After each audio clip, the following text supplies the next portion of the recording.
Hello everyone, কেমন আছো তোমরা সবাই? আশা করছি সবাই ভীষণ ভালো আছো এবং সুস্থ আছো। আমিও খুব ভালো আছি। কি অবাক হলে তো?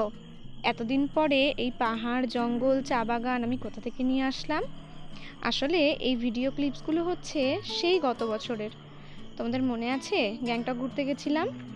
কিছু ভিডিও ছেড়েছিলাম আর এই লাস্টেরটুকুনি আর ছাড়াই হয়নি। এখন দেখছি ফোনের স্টোরেজ এতটাই ফুল হয়ে গেছে যে ভিডিওগুলো ডিলিট করে দিতে হবে। আর ডিলিট করলে তো আমি এই ভিডিওগুলো আর কখনোই দেখতে পারবো না। তাই ভাবলাম তোমাদের সাথে শেয়ার করে রাখি, তার সাথে আমিও আমার ফেসবুকের টাইমলাইনে রেখে দিই। আমরা যেদিন ফিরে আসবো তার দুদিন আগে আমরা গেছিলাম এই জায়গাটাতে ঘুরতে। এই জায়গাটা ঠিক এনজিপি থেকে দার্জিলিং যাওয়ার দিকে। আমি সঠিকভাবে জানি না, তোমরা যদি কেউ জানো তাহলে আমাকে কমেন্ট করে জানিও। জায়গাটার নাম হচ্ছে রোহিণী। কিভাবে যেতে হয় সেটা তো আমি জানি না, আমরা এনজিপি থেকে গাড়ি করে সেখানে গেছিলাম।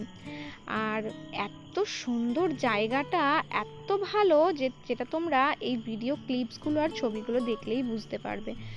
খুব একটা শান্তির পরিবেশ, আর পাহাড় মানেই তো শান্তি। সেখানে কোনো কোলাহল নেই, সেখানে কোনো চেঁচামেচি নেই, শুধু আছে পাখির ডাক আর পাহাড়ের একটা আওয়াজ।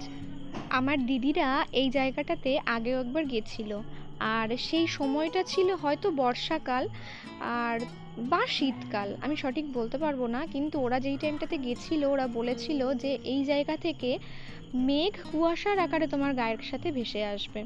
তো ওর জিনিসটা এত ভালো লেগেছিল তো আমাদের সবাইকে বলেছিল যে চল, তোরাও চল, দেখবি কত সুন্দর একটা জায়গা।